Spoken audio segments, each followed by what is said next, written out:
Assalamualaikum warahmatullahi wabarakatuh. Saya perwakilan dari kelompok 5, yaitu absorpsi stripping, akan mempresentasikan hasil kerja kelompok kami. Sebelumnya, saya ingin berterima kasih untuk dosen pengampu Bu Rizky Fitria Darmayanti karena telah memberikan tugas mata kuliah perpindahan panas. Yaitu sebelum melanjutkan presentasi, izinkan kami untuk memperkenalkan nama anggota kelompok kami.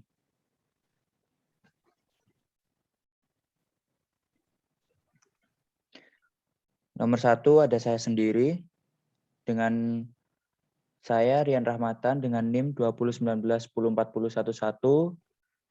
Lalu ada Lazuardi Vivekananda Putra Wardana dengan NIM 201910401101.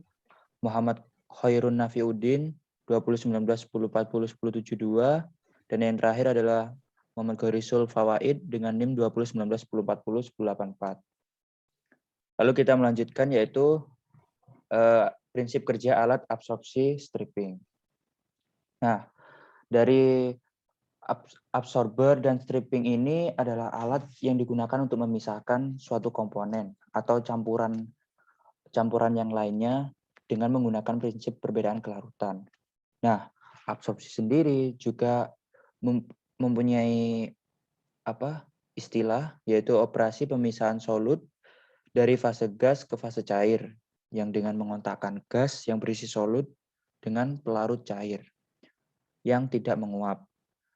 Lalu ada stripping yang tidak jauh berbeda dengan absorpsi, tapi memiliki perbedaan pada fasenya saja, yaitu sama-sama dengan operasi pemisahan, cuman dia dari fase cair ke fase gas, dengan mengontakkan cairan yang berisi solut dengan pelarut gas, agar tidak larut ke dalam cairan.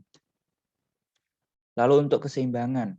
Keseimbangan menurut teori lapisan film, jika dua fase dikontakkan, di batas antar fase terdapat keseimbangan fase. Oleh karena itu, korelasi atau data-data di lapisan batas fase ini sangat perlu diketahui.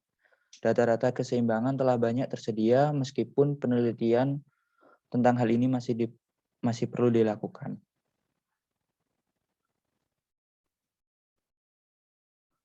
Lalu ada kolom absorpsi. Ini gambar dari kolom absorpsi. Nah, kolom absorpsi ini adalah suatu proses dari sebuah campuran proses absorpsi yang telah dipisahkan dari campuran yang satu ke campuran yang lain.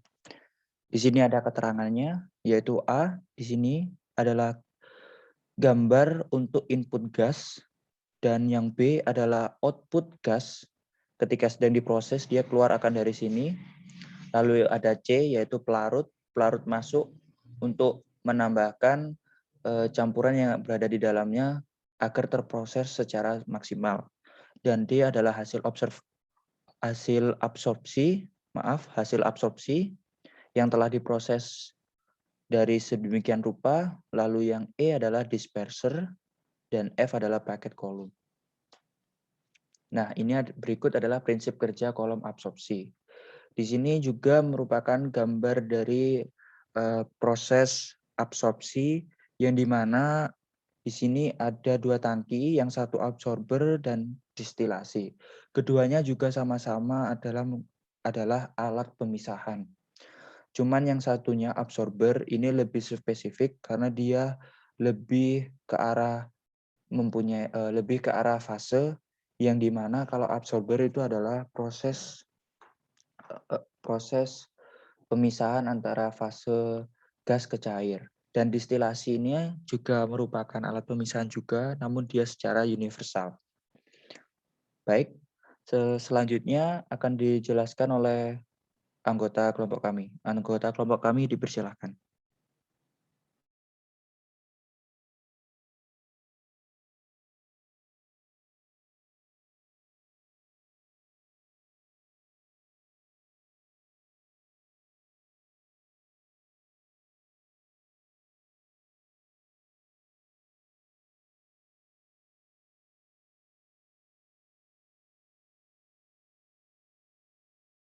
Anggota kelompok. Mas Gorisul bisa dipresentasikan, Mas?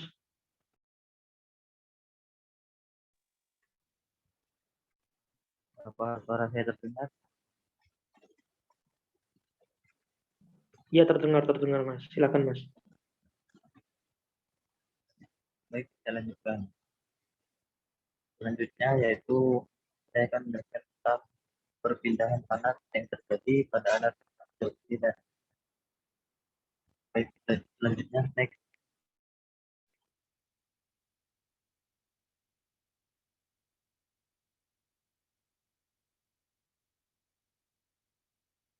Bisa di next, Mas Rian?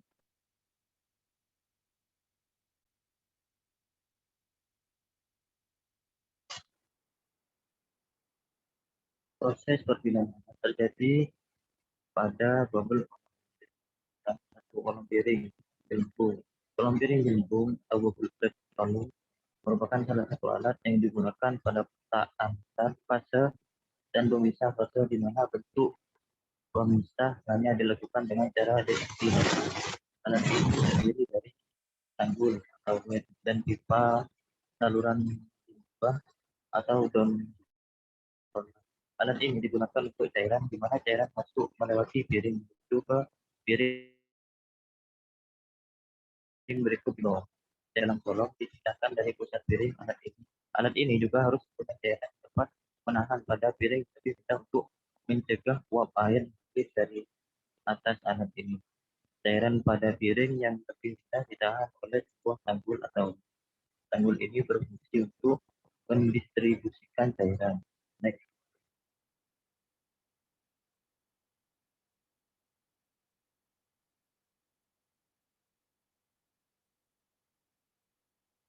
Yang kedua, bubble cap atau placenta.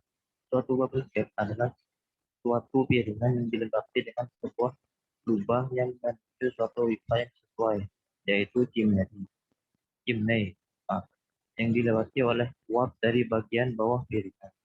Tiap-tiap pipa arah naik ditutupi oleh sumbat berbentuk gel.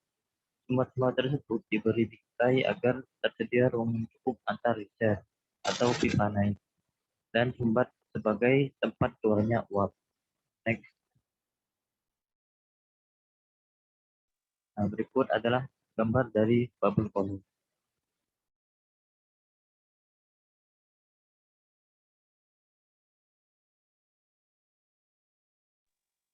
Selanjutnya akan diteruskan oleh rekan. Baik, saya akan melanjutkan presentasinya. Faktor-faktor yang mempengaruhi perpindahan panas. Next. Pertama, jenis absorbat dapat ditinjau dari ukuran molekul absorbat rongga, tempat terjadinya absorpsi yang dicapai melalui ukuran yang sesuai, sehingga molekul-molekul yang bisa diabsorpsi adalah molekul-molekul yang berdiameter sama atau lebih kecil dari diameter pori absorben. Polaritas molekul absorbat apabila molekul sama, molekul-molekul polar lebih kuat diabsorpsi daripada molekul-molekul yang kurang polar. Sehingga molekul-molekul yang lebih polar bisa menggantikan molekul-molekul yang kurang polar yang telah diserap. Next. Kedua, sifat absorben dapat ditinjau dari pertama, kemurnian absorben. Absorben yang lebih murni memiliki daya absorpsi yang lebih baik. Kedua, luas permukaan absorben. Semakin luas permukaan absorben, maka jumlah absorbat yang terserap akan lebih banyak. Next. Temperatur absorpsi merupakan proses eksotermis sehingga jumlah absorbat akan bertambah dengan berkurangnya temperatur absorban. Absorpsi fisika yang substansial biasa terjadi pada temperatur di bawah titik didih absorban, terutama di bawah 50 derajat Celcius. Next, selanjutnya akan dilanjutkan oleh teman saya. Selanjutnya, dari nomor 4, tekanan. Untuk absorpsi fisika, kenaikan tekanan absorbat mengakibatkan kenaikan jumlah zat yang terabsorpsi. Sebaliknya, pada proses absorpsi kimia, jumlah yang diabsorpsi berkurang dengan naiknya temperatur absorban. Next. Selanjutnya, yaitu peningkatan dan mengurangi kebocoran pada perpindahan panas. Pada peningkatan perpindahan panas, yakni bisa diperoleh dari adanya kolektor surya tambahan. Kolektor surya biasanya berupa pelat penyerap energi panas dari matahari. Kemudian panas tersebut diteruskan ke dalam pipa absorber dengan cara pengelasan antara pelat dan pipa yang menimbulkan adanya tahanan termal yang akan menghambat perpindahan panas konveksi dari pelat ke aliran pipa. Maka dari itu, untuk cara cara penambahan kolektor surya ini sebenarnya belum, kalau menurut bacaan yang saya baca, sebenarnya belum bisa dibuktikan dengan penelitian-penelitian, masih membutuhkan penelitian lebih lanjut. Jadi untuk peningkatan perpindahan panas ini bisa dilakukan dengan cara mengubah geometri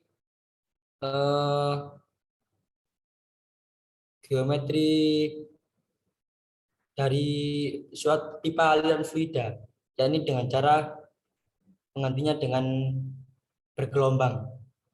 Lempengnya itu bergelombang, seperti gambar di bawah. X.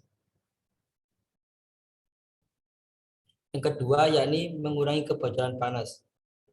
Paduan logam tahan panas dapat digunakan pada aplikasi yang luas, baik yang melibatkan pembebanan tinggi, pembebanan kejut, suhu tinggi, gesekan, dan lain sebagainya. Salah satu klasifikasi material logam yang telah banyak digunakan sebagai material tahan panas adalah superalloy. Superalloy adalah material yang memang dikembangkan dengan tujuan untuk mempertahankan kekuatannya pada temperatur tinggi di atas 650 derajat Celcius untuk waktu yang lama. Memiliki kombinasi yang baik antara kekuatan tinggi dan keuletan yang baik pada temperatur rendah, serta stabilitas permukaan yang baik. Berikut gambar dari material superalloy. Kira-kira kurang lebihnya seperti itu, seperti pada di gambar. Untuk selanjutnya saya serahkan kepada moderator. Baik, terima kasih. Mungkin cukup sekian dari presentasi kami. Apabila ada tutur kata atau maupun pengucapan kalimat yang salah, mohon dimaafkan. Sekali lagi, saya meminta maaf kepada kelompok kami apabila pada saat presentasi ada yang kurang dan juga kurang memaksimalkan diri. Mungkin itu saja dari presentasi dari kelompok kami. Terima kasih. Sekian dari saya. Wassalamualaikum warahmatullahi wabarakatuh.